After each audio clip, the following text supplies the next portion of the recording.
सजा तो आज सुना दी गई है इमरान खान साहब को एक और केस के अंदर। जाहिर है अब आप अपील में जाएंगे और अपील में सजा मुअत्तल होती है नहीं होती, ये बात का एक मरहला है। तो अभी मुज़ाकरात तो ज़ाहिर साथ साथ चलते रहेंगे। तो क्या आपको लग रहा है खान साहब की रिहाई के हवाले से क्या इम्कान है? अब आपकी कैलकुलेशंस क्या है? अब हम तो यही समझते हैं कि जिस किस्म की अ, ये जजमेंट है और जिस तरीके से गैर मुनसिफाना तौर पे इस केस का ट्रायल चलाया गया है और जिस एम्बैरेसमेंट से बचने के लिए इसको बार-बार मौखिर किया जा रहा था, इस सारी चीज़ों को सामने रखते हुए मैं समझता हूँ कि ये तो एक दो पेशियों की मार है, पहली पेशी पे ही उठ जाएगा ये। हम्म, लेकिन ज़ाहिर है उस पर भी देखना होगा। जो नया कानून बना है कि वो कहते हैं कि सीक्वेंस में केस लगेंगे, जिस सीक्वेंस में केसेस आएंगे दायर होंगे उसी सीक्वेंस में केसेस लगेंगे। अब ये नहीं कि आज आप अपील दायर करें अगले हफ्ते आपकी अपील लग जाए। क्या पता इसमें भी आपको कई हफ्ते या महीने आपको इंतजार करना पड़े अपने नंबर का इंतजार करते हुए। और सारे जो इन्हां दे तो नहीं होता ना वो कर लें। हम्म, ये सिर्फ कौम नू और अवाम नू ज़लील करना चाहते हैं, कोई फ़र्क नहीं पैंदा। जो अल्लाह हमें यहाँ तक ले आया है, यहाँ तक लड़ाई लड़ ली है, तो वहाँ भी लड़ लेंगे, कोई ऐसी बात नहीं। सही है। और आप कॉन्फिडेंट हैं कि यानी कि पहली एक दो समातों पे ही सजा मुअत्तल हो जाएगी पहले केसेस की तरह? बिल्कुल, इसमें कुछ है ही नहीं, ये भी ऐसे ही रद्दी की टोकरी में जाएगा जैसे पहले वाले गए। लेकिन सबसे अहम मामला शेख वकास अकरम साहब यह है कि this is just another decision against Imran Khan. ये एक और फैसला है पहले कई फैसलों की तरह। पहले भी कई केसेस के अंदर खान साहब बरी होते गए या उनकी जो है सजा मुअत्तल होती रही, उनकी जमानत उन्हें मिलती रही, लेकिन वो रिहा नहीं हो सके। असल मामला जो है वो रिहाई का है। क्या आपको लग रहा है कि इसके बाद रिहाई खान साहब की हो जाएगी या वो मामला भी लंबा है? वो देखिए रिहाई होनी है तो वो मुज़ाकरात के जरिए ही होनी है।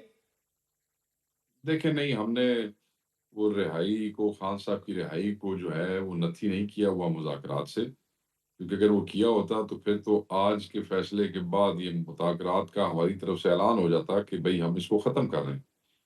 मगर ठीक है, बैड टेस्ट डेवलप हुआ है, बड़ा गलत हुआ है, नाजायज़ हुआ है, नाहक हुआ है। इसके बावजूद खान साहब की अगर हम पे होता तो हम तो इसको बिल्कुल असी गल मुका देनी सी आज।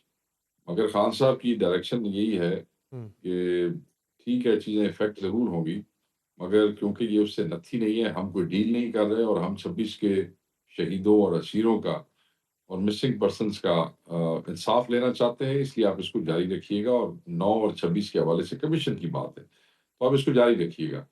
तो बात रहेगी रिहाई की। सर, कितने 150 के करीब केसेज़ हैं और बाकी केसेज़ तो ऐसे ही है ना, गमला बन छड़िया, उत्थों आए तो हम्म, शीशा इन्हें तोड़ छड़िया तो ये थे, तो उनके वो 80 में है, कुछ लाहौर में और आगे-पीछे जिनके लिए बेल्स अप्लाई हुई हुई हैं और कइयों में बेल्स हुई भी हुई हैं। तो वो कोई मेजर नहीं है, यही नहीं, वो तो आखिरी वो तो मेजर इस बात तमाशा का है जो इदराक बनाया तो गया। इस बात का इदराक तो ज़ाहिर है अब आपको भी है कि आपने भी जो गवर्नमेंट के साथ आपकी बातचीत हुई है मुज़ाकरात के अंदर, आपने यही उनसे इस्तदा की है, रिक्वेस्ट की है कि आप मज़ीद हमारी बेल के मामलात में या दीगर रिहाई के मामले में आप खलल ना डालें, रुकावट आप ना डालें या रोड़े ना अटकाएं। तो आपको भी इस बात का नहीं, अंदाज़ा आप ज़रा है कि जब तक गवर्नमेंट चाहेगी तो आप खान साहब अपने अंदर ही सर रहेंगे? नहीं, आपने अपने ज़रा थोड़े उसको रीफ्रेज़ कर लें। रिक्वेस्ट-शिक्वेस्ट हमने नहीं की और ना हम रिक्वेस्ट करते हैं। हम्म, हमने इंसाफ माँगने के लिए उनका एक शौक पूरा किया है, जो बार-बार कह रहे थे लिख के दे दें। सही है। और जुडिशियल कमीशन क्यों बनना चाहिए और असीरों की रिहाई के हवाले से हमने ये कहा है कि जब आपके तफ्तीशी अपने हैं, वो ज़िम्मी अपनी लिख के लेके आते हैं, जब बेल सप्लाई होती है, तो जाली ज़िम्मियाँ और गलत इंक्वायरियाँ रिपोर्ट लिख के ले आते हैं चलें, और रिक्वेस्ट का लफ्ज़ आपको उसमें बुरा जो है लग रहा है, लेकिन आपका मौक़िफ़ यही था, आपने गवर्नमेंट से यही आपने उन्हें कहा।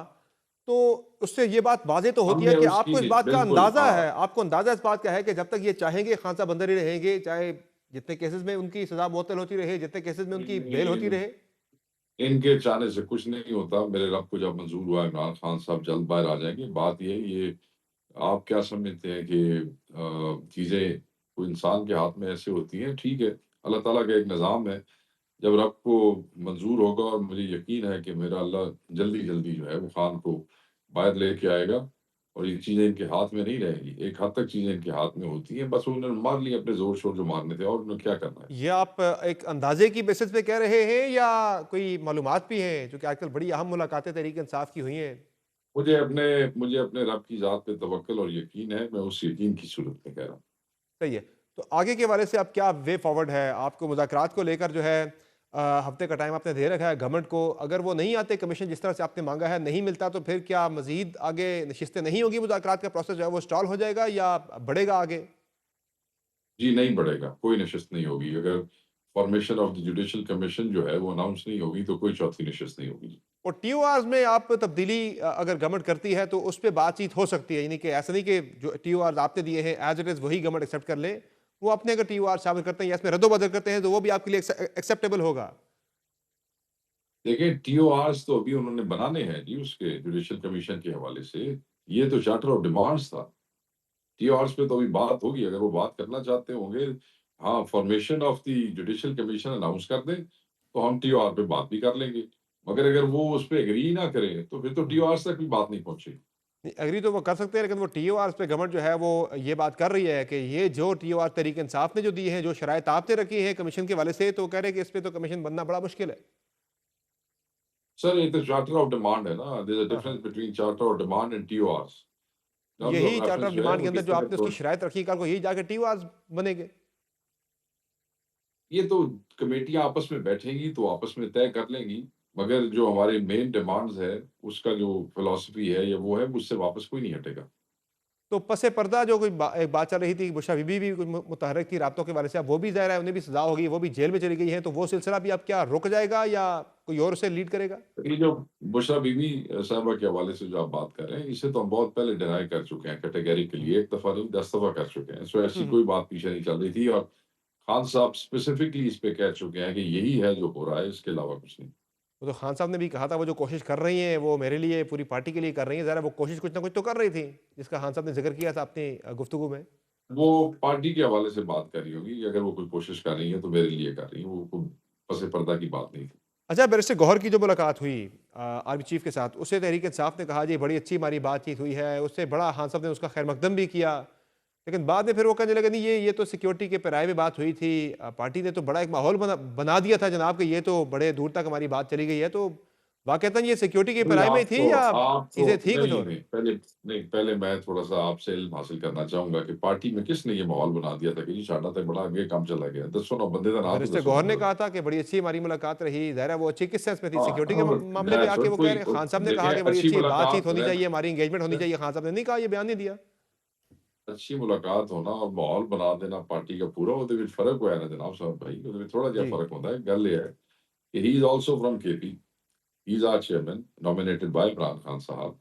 हमारे चीफ मिनिस्टर और बहुत से साबका चीफ मिनिस्टर्स और जो मुख्तलिफ पार्टियों से ताल्लुक रखते थे और जो शायद पार्लियामेंट का हिस्सा भी नहीं और ऐसी पार्टियां जो इस वक्त पार्लियामेंट का हिस्सा भी नहीं है, हम्म। उन सबको बुलाया गया था सिक्योरिटी के हवाले से जो भी गुफ्तगू हुई आपस में उन लोगों की। और हम ये समझते हैं कि हर सिक्योरिटी इशू की पॉलिटिकल डायनामिक्स होती नहीं, हैं, मैं तो अगर उस अलग पर में आ गए मैं वो अलग से होने वाली मुलाकात की बात कर रहा हूँ जो बैरिस्टर गौहर साहब की और अली तो अमीन चीज़ें गदापुर साहब की अलहदा देखें अलग से नहीं, मुलाकात हुई, गवर्नमेंट अलहदे से मुलाकात हुई आर्मी चीफ के साथ, मैं उस मुलाकात अलहदा की बात देखें कर नहीं, रहा हूँ। अगर अगर अलहदा मुलाकातें जो होती हैं ऑब्वियसली कोई चीज़ें गवर्नमेंट के साथ करने वाली होती हैं और गवर्नमेंट के पीके में जो है वो पीटीआई की है। अली अमीन साहब चीफ मिनिस्टर हैं और ये नॉमिनेटेड चेयरमैन है। तो अगर कोई सिक्योरिटी के हवाले से कोई ऐसा पॉलिटिकल डायनामिक्स डिस्कस हो गए हैं, तो क्या फ़र्क पड़ता है? क्यों तुसी ये ओहदे जी क्यों ਇਹਦੇ ਵਿੱਚ जा रहे हो इतना यानी ज़्यादा? आप ये कह रहे हैं बतौर सेक्रेटरी इत्तलात पाकिस्तान तहरीक इंसाफ के इस मुलाकात में कोई सियासी बात डिस्कस नहीं हुई, आपने कोई ऐसी सियासी डिमांड उनके सामने नहीं रखी?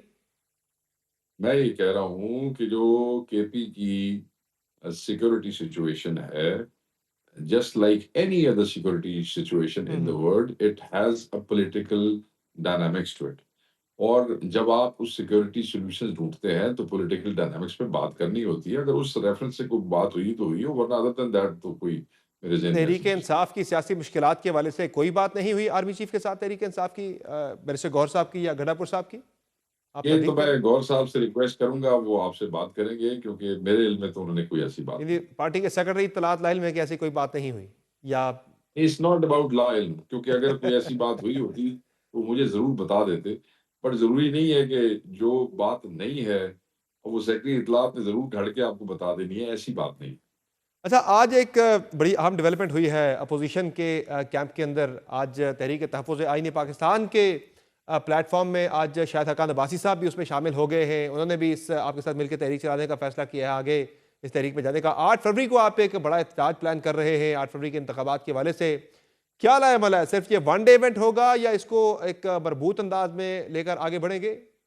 8 फरवरी जो है जी, उस पे हमने यौम-ए-सियाह डिक्लेयर किया। खान साहब ने कहा है कि हम इसको यौम स्याह के तौर पे जो है वो करेंगे। और उसके हवाले से हम सब जो है अपने-अपने इलाकों में जो भी हमारी भी स्ट्रैटेजी है, वो हम इस वक़्त डिस्क्लोज़ नहीं कर सकते, बट 8 फरवरी को एहतजाज होगा, जो कि पुरअमन होगा, आईनी हक है।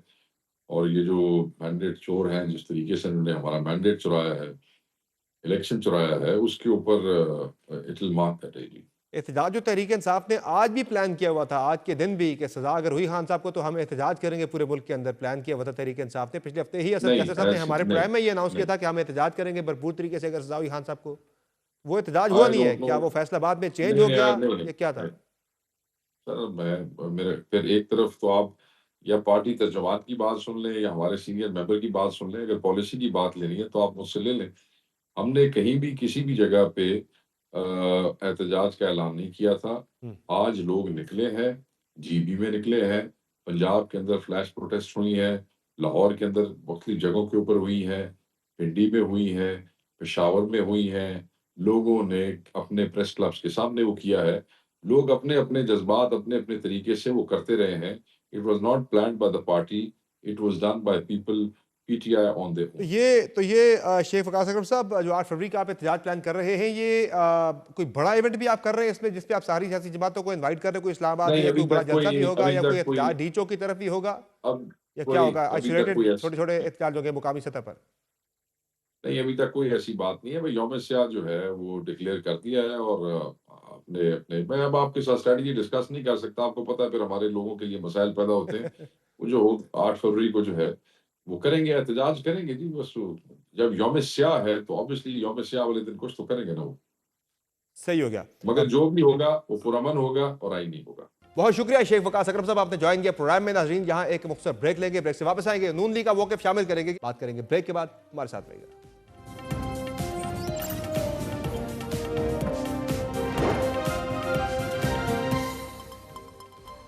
वेलकम बैक नाज़रीन। इमरान खान के खिलाफ आज जो फैसला आया है 190 मिलियन पाउंड का, उस पर हुकूमत की तरफ से तो बड़ा स्ट्रॉन्ग एक रिएक्शन आ रहा है कि ये बेहतरीन फैसला है। ये पहले से ही हुकूमत कह रही थी कि ये 2+2=4 की तरह ये एक ओपन एंड शट केस है, लेकिन तहरीक इंसाफ तो कह रही है कि कोई माली फ़ायदा इमरान खान ने लिया नहीं था, उन्हें इंतकामी सियासत का निशाना बनाया गया है।